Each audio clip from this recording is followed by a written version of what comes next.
Tu t'es jamais demandé ce qu'il y avait ailleurs? Bien au-delà des frontières occidentales, dans ces mondes dont on ignore tout. Tiens, par exemple ici, on apprécie tous le joueur du grenier, ce youtubeur qui chatouille notre nostalgie en hurlant sur les jeux de notre enfance. Certains connaissent également l'Angry Video Game Nerd, son inspiration américaine créée par le légendaire James Rolfe. Mais alors, si nous on a le JDG et que les Américains ils ont la VGN, tu t'es jamais demandé, qu'est-ce qu'ils ont les Russes? Et même déjà, qu'est-ce que ça veut dire d'avoir une enfance de gamer en ex-URSS?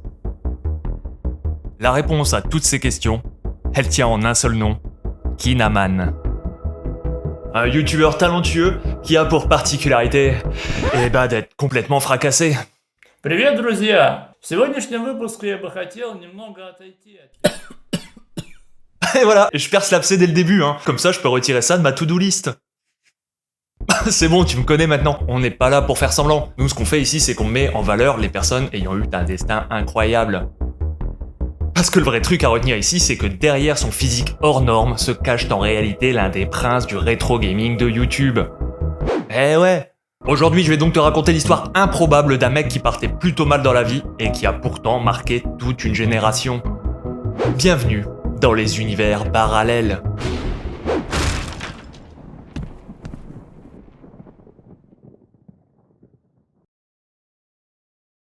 Salut, c'est ton oncle chelou. Et aujourd'hui, comme tu peux le voir, je suis en mode pilier de barre détective. Et oui, j'avais envie d'essayer un nouveau concept, celui de te raconter des histoires plus courtes, d'univers parallèles au nôtre, le tout avec une bonne bière. En gros, bienvenue dans les univers parallèles. Enfin ouais, j'en étais où moi là-dedans? Ah oui, les bolcheviks.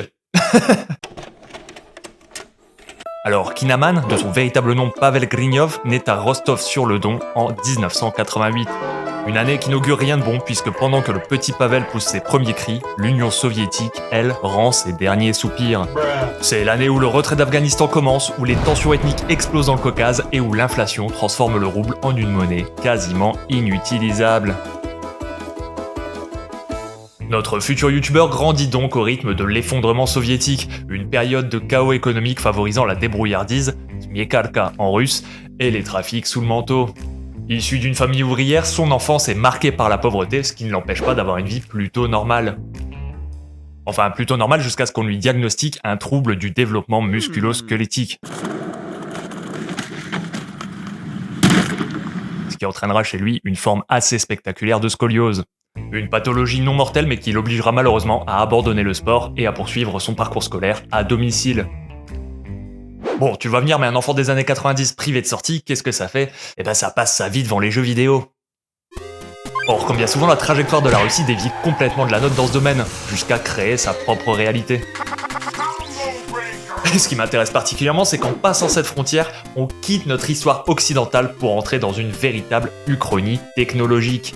Puisqu'à cette époque, il faut savoir que les entreprises de jeux vidéo, comme Nintendo ou Sega, ignorent complètement le marché russe, jugé trop instable et trop pauvre après la chute de l'URSS. Sauf que là où les Japonais voient un gouffre financier, une entreprise russe nommée Stepler flaire la mine d'or.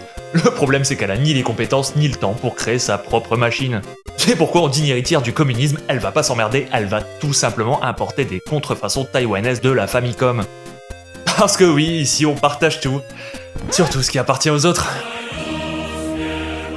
C'est ainsi que débarque la Dandy, la première console véritablement accessible et marketée du pays. C'est un plagiat total, vendu sans aucune licence dans des boutiques pourtant bel et bien officielles. On est en plein Far West technologique, et c'est d'ailleurs là qu'apparaissent des abominations comme Somari, Policeman FBI, ou encore la série des jeux 9999 en un. Et pour ceux qui connaissent, en général, il y avait que 3 jeux dessus. Bref, le niveau de schlag est exceptionnel, mais il symbolise parfaitement ce qu'a été la Russie des années 90. Un gigantesque bordel. Alors nous, ça nous fait marrer, mais pour les gamins russes de l'époque, la Dandy, c'était pas une contrefaçon, c'était une fenêtre ouverte sur le monde. Et pour nous, ce qui était la réalité s'est progressivement transformé en nostalgie. Pavel étant le pur fruit de son époque, lui non plus n'échappera pas à cette mélancolie générationnelle. Au milieu des années 2000 donc, il participe à la rédaction du webzine Game Beat, tout d'abord en tant qu'auteur, puis ensuite en tant que rédacteur en chef. En parallèle, il se lance dans l'écriture d'un mémoire sur les années 90. Bref, il tente des trucs par-ci par-là sans véritablement sortir de l'ombre. Jusqu'au jour où, en surfant sur le net, il découvre James Rolfe, alias la VGN. C'est un véritable choc créatif pour lui. Un youtubeur qui ponce des jeux de merde en faisant des blagues douteuses. Et il est fait pour ça, pourquoi il n'y a pas pensé plus tôt? Quelque part, c'est comme moi. L'influence est alors immédiate. Il ne veut plus seulement écrire, il veut raconter son enfance en vidéo. Malgré ses problèmes de mobilité, il transforme alors sa chambre en véritable studio et commence à travailler sur ce qui deviendra, en 2011, son plus grand chef-d'œuvre, La malédiction de l'éléphant gris. 90-е. Время, когда у нас появилось все, о чем мы мечтали, и даже то, о чем мы не мечтали вовсе. Вы помните? Et sans le savoir, il vient littéralement devenir le premier youtubeur rétro gaming d'ex-URSS. Sa vidéo provoque un véritable séisme. Pour la première fois, quelqu'un raconte avec précision et humour l'histoire claquée au sol du jeu vidéo en Russie. Et le mec, il y va sans vergogne. Il parle des alimentations qui fondent pendant que tu joues, des manettes qui n'ont pas de bouton start, Ножный старт. Жму. Чё за нах? et puis surtout des jeux en eux-mêmes quoi. Чипадела отправили во Вьетнам?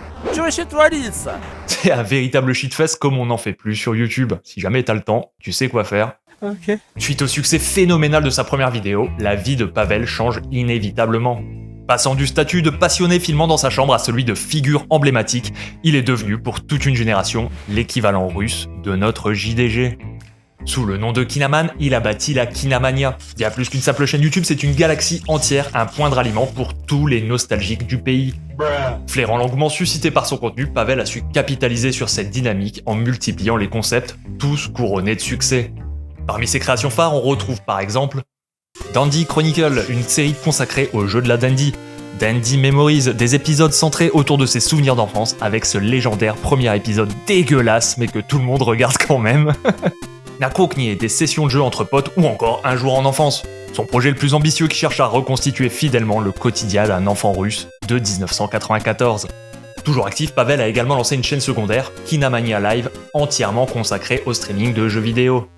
Et malgré tous ses succès, malgré ses plus de 90 millions de vues cumulées, Pavel a choisi de rester fidèle à ce qu'il est, un archiviste dévoué porté par une passion authentique du jeu vidéo. Puisqu'en effet, loin de la course aux algorithmes, lui a choisi de réparer le cœur de ses viewers avec des vidéos aussi touchantes que drôles.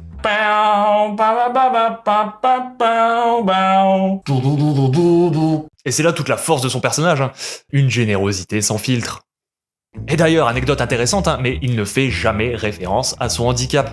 Il en a rien à foutre, le mec c'est avant tout ton pote, il est juste là pour partager un moment avec toi. Là où il aurait pu se mettre en marge de la société, lui ne demande aucune complaisance, il impose sa présence par sa passion et son authenticité. Et en refusant de se définir par ses contraintes, il offre une leçon de vie qui dépasse largement le cadre du jeu vidéo.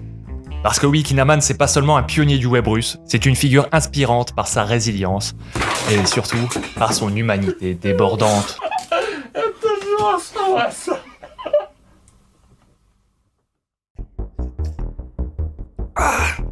Et voilà, je pense qu'on a fait le tour du sujet. En venant ici, je suis sûr que tu t'attendais pas à découvrir une histoire de résilience aussi atypique.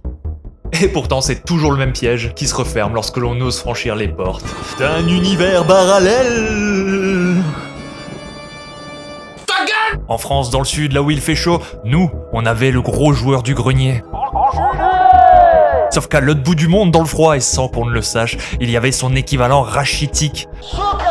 Le yin et le yang, l'alpha et l'oméga, le négatif et le positif. On pourrait s'en tenir à des jugements superficiels, s'attarder à une silhouette ou à une colonne vertébrale un peu mal placée, mais ce serait passer à côté de l'essentiel, ce que l'on peut partager en tant qu'être humain. C'est bien beau. Puis il faut aussi être un sacré skibberba pour faire tout ce que j'ai dit avant, hein. Donc ne le fais pas. Hein. Plus sérieusement, on est tous façonnés de manière différente par des histoires différentes. Au-delà de l'aspect physique des choses dont on se fiche éperdument, on est tous animés par la même flamme. Et c'est ça qui est beau dans l'histoire de Kinaman. Un mec qui, malgré son handicap, répare le cœur de ses spectateurs qui, eux, l'ont érigé au statut d'icône, non pas par pitié, mais par admiration. Parce qu'au final, dès que la lumière s'éteint, que l'écran s'allume...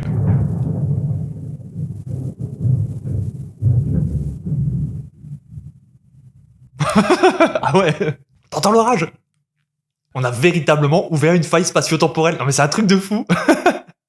Parce qu'au final, dès que la lumière s'éteint, que l'écran s'allume et que les premières canettes s'ouvrent, les étiquettes tombent toutes naturellement. À ce moment-là, dans l'intimité du jeu, on redevient tous simplement, des joueurs.